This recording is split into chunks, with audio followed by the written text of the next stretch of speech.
Moscow was the most hostile posting in the world for an American spy. No other city was as saturated with counter-surveillance, nor as unforgiving. Every movement was watched, every building wired, every contact suspect. The CIA's Moscow station referred to it as the capital of denied areas, where Western intelligence efforts risked collapse at the hint of a misstep.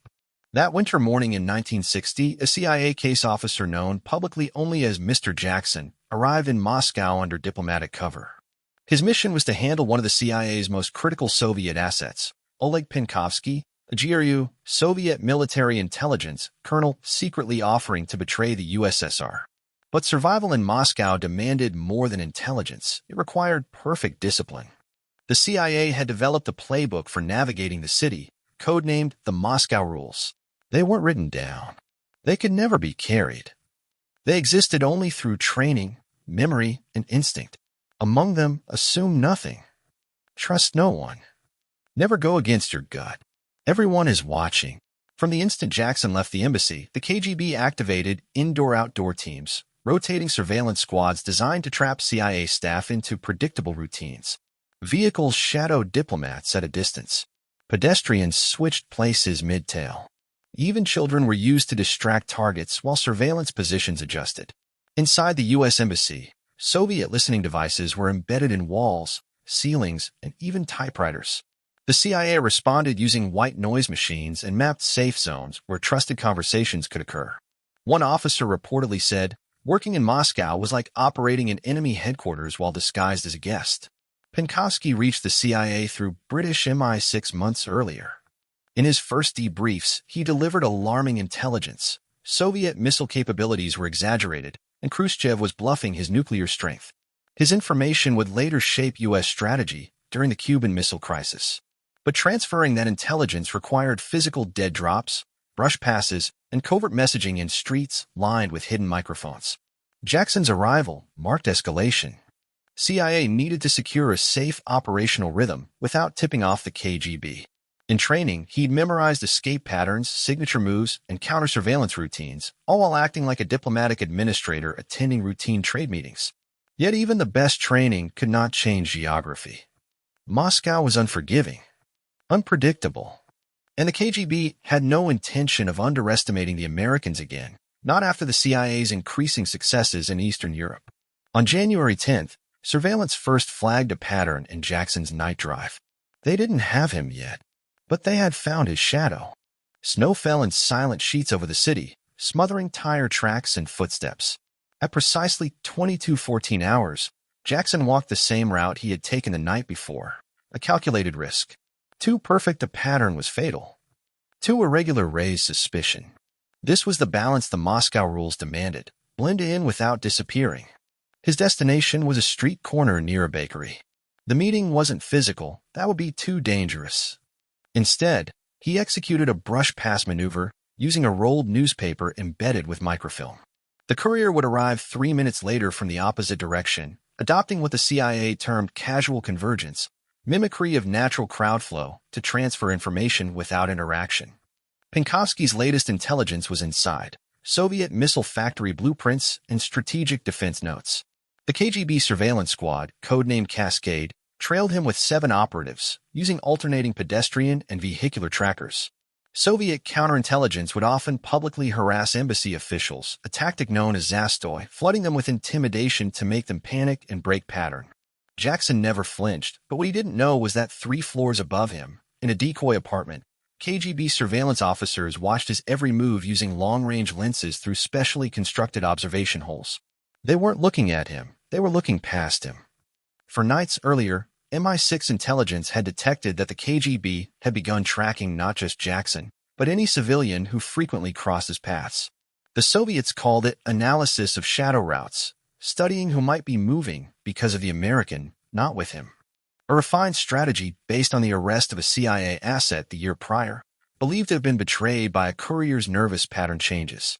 To avoid capture, Jackson used a concealment device disguised as a cigarette package, depositing it into what seemed like a random crevice near a bus stop. It contained a film of Penkovsky's notes on Soviet ICBM fueling timelines, intelligence that Western analysts would later cite as instrumental in avoiding nuclear miscalculation. Penkovsky's cooperation intensified. Between April and December 1961, he provided over 5,000 pages of classified GRU data, including locations of missile silos and early warnings that Soviet nuclear capabilities were significantly overstated. But with every drop, pressure mounted. The KGB upgraded its citywide surveillance operations and began leveraging biometric tracking through gait analysis, primitive but effective. Tail teams were instructed, if you cannot see him, identify the person who reacts when he disappears. Jackson completed the drop and turned toward his safe exit route. The courier arrived, picked up the package, walked away. He made it 10 meters before the light changed, and the car door opened. They hadn't found the spy. They'd found the man following him. The arrest on Bolshaya Nikitskaya had been deliberate, not to capture the courier, but to send a warning.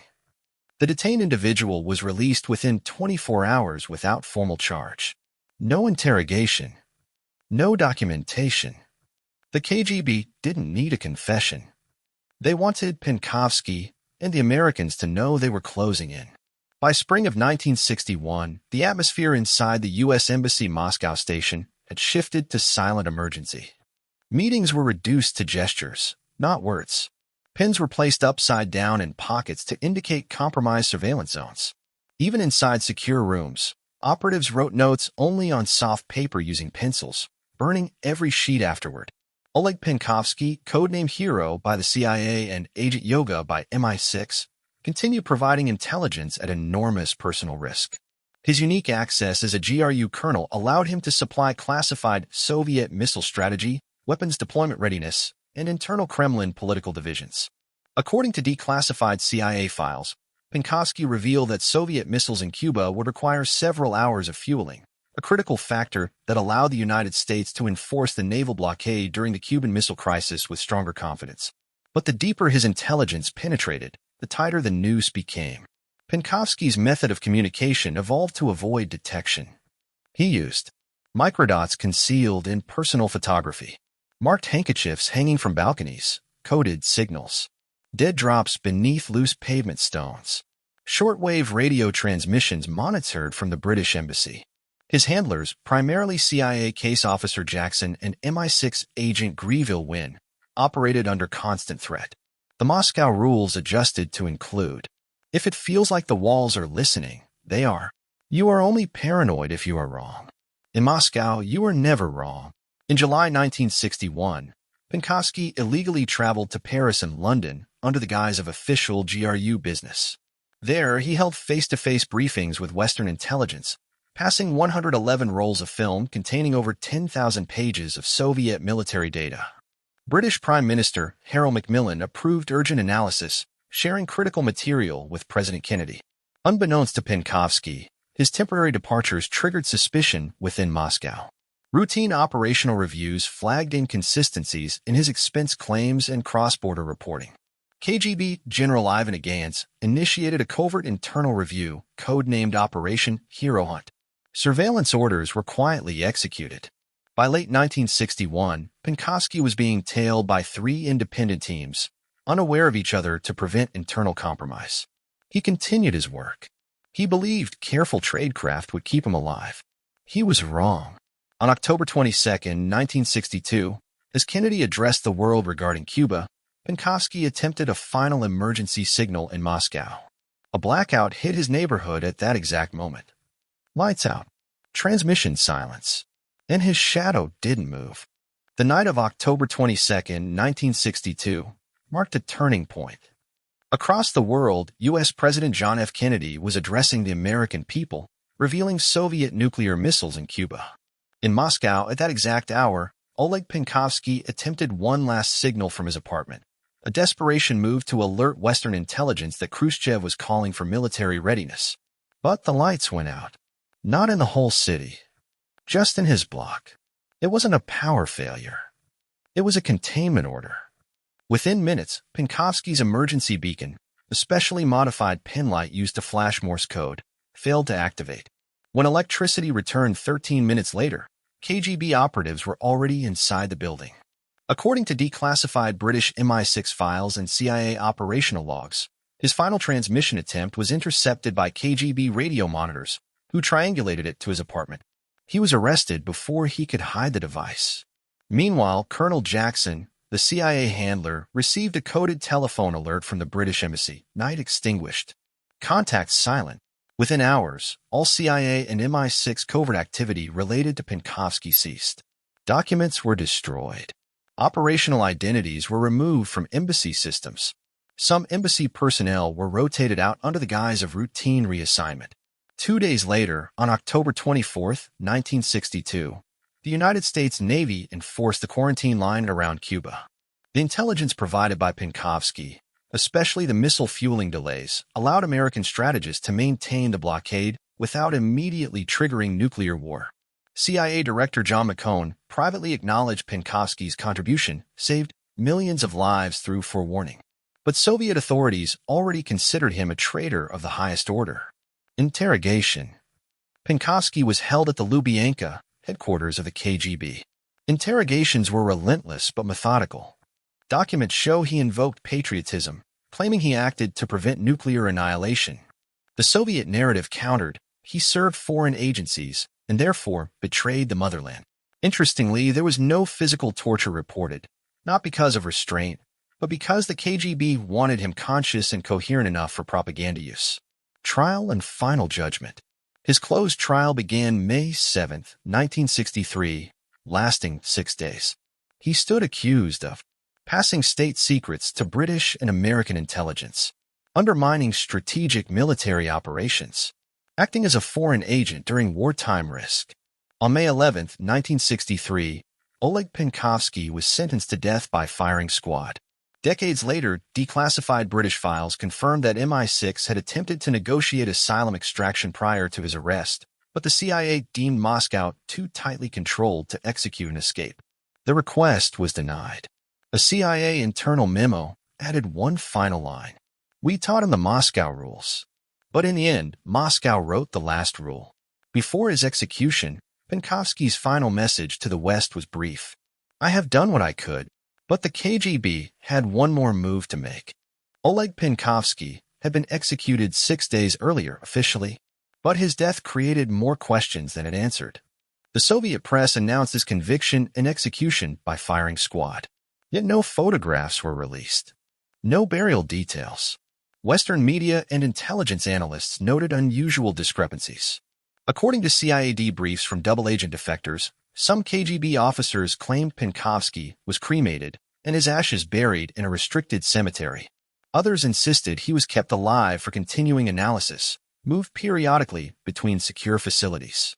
The CIA, bound to verifiable evidence only, took no position. The official CIA summary simply read, "We accept the documented judgment of the Soviet court." Further speculation not based on evidence is prohibited, but the KGB didn't stop with the execution. They initiated a full purge of every individual who had crossed paths with Penkovsky or his intelligence network, his shadow. This extended beyond operatives into secretaries, drivers, delivery clerks, and even waiters who happened to serve meetings involving his handlers. Moscow Station shut down. Following Penkovsky's arrest, CIA Moscow Station scaled back all active operations. Surveillance saturation had reached its peak. Some classified reports described Moscow at this time as a counterintelligence furnace. Diplomatic staff continued officially, but covert activity ceased. Jackson, the primary CIA handler, was quietly reassigned to London on June 3, 1963. Before leaving, he underwent what CIA procedural files list as psychological debrief under classified conditions. In it, he recited the Moscow rules he operated under, but when asked which rule failed that night, he reportedly paused and replied, "It wasn't a failure of the rules. It was that the enemy never stopped learning." He was never assigned to an active post again. Tradecraft legacy.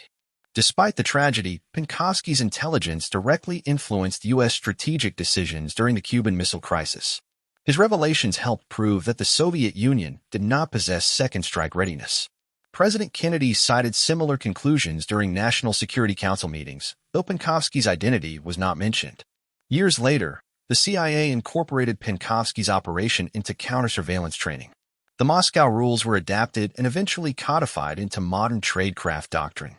Some of the original rules taught during the Penkovsky era included Never walk the same street twice. Empty every coffee cup you did not make yourself. If they catch your courier, they will not come for you. They will come for who watches you. The only safe meeting is the one that never happens. Survival depends not on who you know, but on who believes they know you. For decades, the CIA did not publicly acknowledge the full scope of Operation Tanglewood. Penkovsky's collaboration remained one of the most sensitive Cold War intelligence successes. KGB's final message. In 1965, 2 years after his trial, a Soviet exhibition on enemies of the state displayed what it claimed was Penkovsky's final written confession, though its authenticity remains under dispute. A declassified MI6 assessment labeled the exhibit psychological warfare, not evidence. However, the most chilling detail came from a KGB internal memorandum, uncovered by historians in the early 1990s after the fall of the Soviet Union. It was part of a strategy summary circulated among senior officers shortly after Penkovsky's conviction. It read, "The enemy walked freely in our city. We permitted this to understand the path they take. Once we saw their shadow, we learned where they turn. And then we turned before them." Western intelligence understood the message. Even when a CIA spy outsmarts every surveillance team, the last person watching may not be the enemy. It may be the ally who didn't look away in time. After the collapse of the Soviet Union in 1991, cracks began to form in the iron walls that had hidden decades of counterintelligence history. In early 1992, the Russian Federation officially legalized limited archival inspections. A small delegation, part of a bilateral historical review, arrived in Moscow. Among them was a CIA analyst whose only purpose was to verify the fate of one man, Colonel Oleg Penkovsky. This wasn't about reopening a case. It wasn't about recovering intelligence. It was to confirm, finally, what happened to the spy whose classified reports had helped prevent nuclear war, and whether he truly died on May 16, 1963, the reported date of his execution. Instead, what they found was something more chilling, more revealing, not about his death, but about the aftermath. Lubyanka Archive Brief, Case #56032. The Russian archivists presented a file containing the sentencing document, the military tribunal decision, and the execution order. All stamped, all official. But deeper in the folder was a post-action commentary memo dated 3 days after the announcement of Penkovsky's execution. It stated, "The subject is erased from all operational documentation. Case closure applies to his identity, but not to his effect. Operational priority. Redirect analysis to his contacts, not his actions." The CIA analyst wrote in his internal report, "It was not the man they targeted, but the movements caused by the man." This matched what had been echoed through Soviet counterintelligence since the operation began. They were less interested in Penkovsky than in the people around him, his watchers, his handlers, even the ones who didn't know his role. This concept was referred to internally as tracking the disturbance, not the signal. In other words, once they found the shadow following him, they no longer needed to see him. The last rule. In late 1992, the CIA officially began teaching Penkovsky's case at its training facility, the farm. Trainees received a small booklet titled Operational Tradecraft Adapted, Lessons from Tanglewood, including the renowned Moscow Rules. The final heading was nearly always read aloud by instructors. In hostile terrain, victory does not belong to the one who stays invisible. It belongs to the one who leaves nothing behind. But Moscow offered no such luxury. Every movement left an imprint. Penkovsky's final tradecraft breach, not his fault, but due to Soviet interception of electrical systems, proved a haunting point of study. As MI6 later summarized, he learned every rule except the one unwritten until it was too late. In Moscow, when the lights go out, someone already knows where you're standing. Posthumous impact, the intelligence that changed a war. During the Cuban Missile Crisis analysis conducted after the archival reviews, it was officially reaffirmed that Penkovsky's intelligence had given the U.S. a critical advantage. He had disclosed that Soviet R-12 and R-14 missiles required hours to prepare for launch and lacked protective fueling systems. This insight directly supported Kennedy's decision to impose a naval blockade rather than a preemptive strike. If Penkovsky hadn't provided that time frame, strategic advisors may have considered an immediate tactical attack, which likely would have triggered Soviet retaliation. Former CIA Director William Colby later referred to Penkovsky as The man who stopped a war he never lived to see saved. But his handlers never forgot the price. Jackson, the handler who disappeared from the field. Colonel Jackson, identity still classified, the CIA case officer who managed Penkovsky, never returned to field assignments after Moscow. He transitioned into a covert role within Langley, later assisting in re-engineering training programs for high-risk operations. A restricted CIA testimony from 1978 includes his statement, "We did not lose because of poor tactics. We lost because the side we underestimated understood people better than we understood movement." He retired from the CIA in 1983 without publishing memoirs or granting interviews. His personnel file includes just one handwritten note stored in the Penkovsky case reference. "He taught us the value of information. Moscow taught us the cost." KGB's last word. Following the Soviet collapse, a former KGB surveillance captain, interviewed by historians under anonymity, was asked whether Penkovsky was the most dangerous Western asset in Moscow. He replied, "No. The dangerous one is always the man made brave because someone watches him." Penkovsky was not alone. His shadow had courage. And so we watched the shadow. This statement was corroborated by FSB-released training notes, indicating that Moscow surveillance units were ordered not to close in on Penkovsky immediately, but to monitor the alterations in foreign intelligence behavior caused by his actions. It was an operation about presence, not capture. The final teaching. Today, the Penkovsky operation remains one of the most cited case studies in counterintelligence. The training phrase derived from it closes every lesson on high-consequence surveillance. When you enter a hostile city, assume someone already knows why you're there. When you leave, assume someone learned something from your presence. If you're lucky, the only thing they remember is your shadow. Final reflection. The story of Operation Tanglewood did not end with Oleg Penkovsky's execution. It ended when intelligence communities worldwide understood that tradecraft is not just maneuvers. Counterintelligence is not just tailing. The greatest threat is not the spy being followed, but the movement their presence creates. Penkovsky outsmarted the KGB through knowledge and discipline. The KGB outlasted him through patience. In the end, the man was silenced. But the shadow they found, it never stopped moving.